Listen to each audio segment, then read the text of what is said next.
Please like and subscribe to this channel and press the bell icon to get new video updates.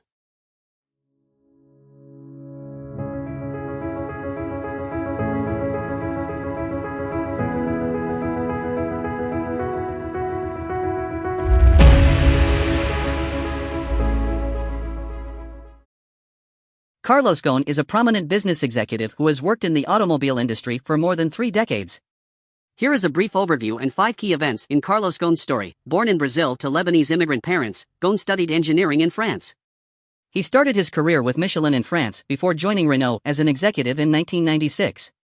In 1999, he was appointed CEO of Nissan and led the company through a major turnaround. Ghosn became chairman and CEO of Renault in 2005 and later took on additional leadership roles in the Renault-Nissan-Mitsubishi Alliance.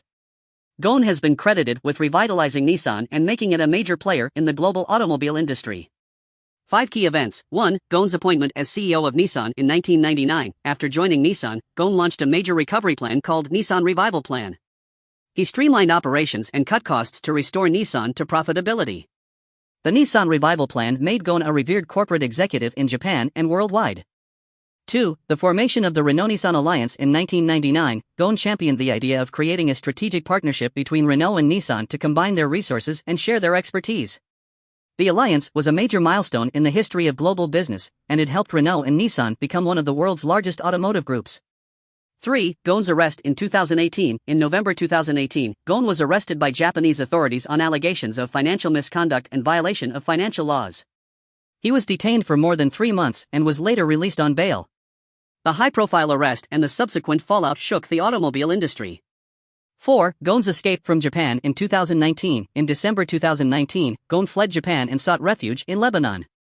He claimed that he was subjected to an unfair legal system in Japan and that he fled to escape injustice. His escape sparked global headlines and raised questions about Japan's legal system. 5. Ongoing legal battles after his escape. Carlos Ghosn's legal battles continue even after his escape from Japan and his subsequent arrival in his hometown of Lebanon. However, the French courts have dismissed his indictment on charges of financial wrongdoing. His lawyers continue to argue that he is innocent of any criminal wrongdoing. These 5 events in Ghosn's story show his incredible successes and controversies, reflecting the highs and lows of his career as a business executive. 1. Ghosn's appointment as CEO of Nissan in 1999 was a significant moment in the history of the Japanese automobile industry. At the time, Nissan was in financial distress, having posted a loss of over $6 billion in the previous fiscal year. The company was suffering from bloated production costs, inefficient production processes, and a lack of viable models in the market. As a seasoned executive with experience in the automobile industry, Ghosn was brought in to lead the company through a major turnaround. He had earned a reputation for turning around floundering businesses during his stint at Michelin and had also overseen the restructuring of Renault before joining Nissan. Ghosn launched a major recovery plan called the Nissan Revival Plan or NRP. The NRP aimed to restore Nissan's profitability by reducing costs, consolidating production, and improving efficiency. The plan also involved cutting thousands of jobs and closing several factories to reduce overheads. Ghosn's approach to leadership was often described as combative. He challenged the existing culture at Nissan and demanded more accountability from employees. He also made it clear that he had little tolerance for inefficiency or bureaucracy, which were hallmarks of the Japanese corporate culture at the time. Ghosn's efforts to turn around Nissan were successful, and under his leadership, the company returned to profitability within 2 years. By 2004, Nissan's profits had tripled, and the company was one of the most profitable automobile manufacturers in the world. Ghosn's appointment as CEO of Nissan was a turning point in the company's history, and he was widely credited with revitalizing Nissan and making it a major player in the global automobile industry. 2. The formation of the Renault-Nissan Alliance in 1999 was a significant move by Carlos Ghosn, then the CEO of Nissan, to create a strategic partnership between 2 of the world's leading automobile manufacturers. The idea behind the alliance was to combine the resources and expertise of Renault and Nissan, creating synergies that would help both companies remain competitive in a rapidly changing industry. At the time, Renault was a profitable company, while Nissan was struggling. However, Nissan had a strong presence in key markets such as Japan and North America. Ghosn recognized that the 2 companies could benefit from a strategic partnership and began exploring the idea of an alliance. After months of negotiations, Renault and Nissan signed an agreement to form a strategic alliance in March 1999. The agreement involved Renault purchasing a 36.8% stake in Nissan, while Nissan acquired a 15% stake in Renault. The alliance paved the way for the 2 companies to share platforms, technologies, and production facilities, creating significant cost savings. The alliance was not without its challenges, however. Nissan was a proud Japanese company with a distinct corporate culture, and it was initially difficult to integrate the two companies. Ghosn, who was appointed CEO of both Renault and Nissan in 2005, took a hands-on approach, visiting Nissan's factories in Japan and implementing a series of reforms. Despite these challenges, the alliance has been highly successful.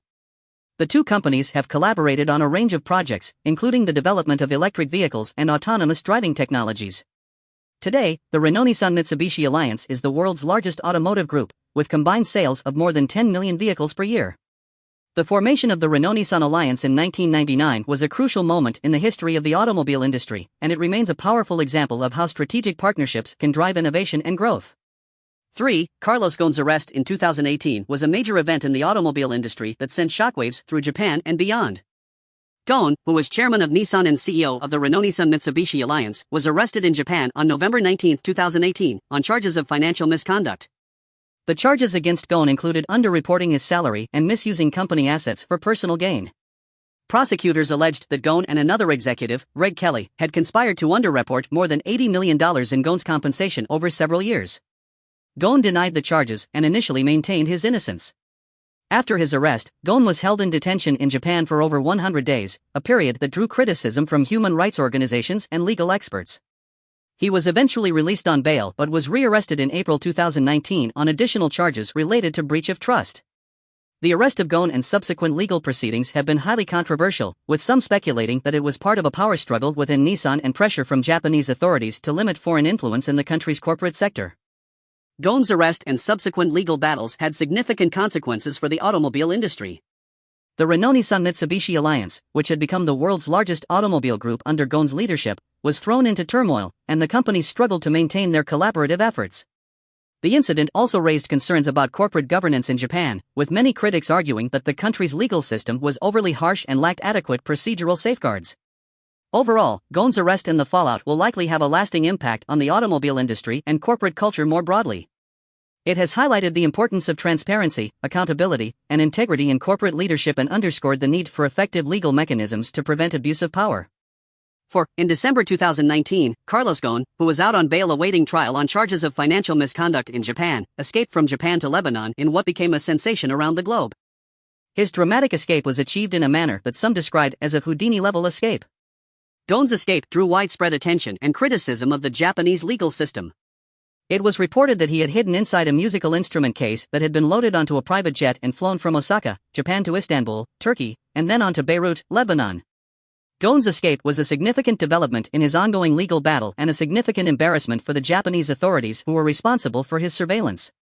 It was suggested that Ghosn had help from others to plan and execute his escape, and he himself later admitted to hiring security specialists and professionals to plan his escape. The Japanese authorities expressed outrage over Ghosn's escape and called on Lebanon to extradite him back to Japan to face trial. In turn, Ghosn issued a statement denying any wrongdoing and accusing Japanese authorities of political persecution. The details around Ghosn's escape are still unclear, and the incident has led to an increased focus on the challenges of extradition and the nature of fugitive laws worldwide. The controversy also reinforces an even greater sense of ethical concerns regarding the circumstances and the legal system surrounding Ghosn and the charges against him. 5. The ongoing legal battles after Ghosn's dramatic escape have continued to be complicated and fraught with controversy, both for Ghosn and the legal authorities in Japan. Here are some key points that outline the ongoing legal battles. Japanese prosecutors have indicted Ghosn on charges of breach of trust and embezzlement. They have issued an international arrest warrant for his return to Japan to face trial. Lebanon has refused to extradite Ghosn back to Japan, citing a lack of an extradition treaty between the two countries. Ghosn has also accused Japanese authorities of human rights abuses and unfair treatment. In January 2020, Ghosn held a press conference in Beirut, in which he labeled Nissan a conspiracy against him and accused Japanese authorities of plotting his downfall. He also vowed to clear his name and fight back against the charges against him. Ghosn's wife, Carol Ghosn, has also been involved in the legal battles. She has been vocal in her criticism of Japanese authorities and has accused the Japanese legal system of being unfair and biased. Renault-Nissan and Mitsubishi, the companies that make up the Renault-Nissan-Mitsubishi Alliance, have also been affected by the legal battles. The companies have struggled to maintain their collaborative efforts and have faced significant financial losses. Overall, the legal battles surrounding Ghosn's escape continue to be complex and unresolved. The incident raises questions about international extradition laws, corporate governance, and human rights.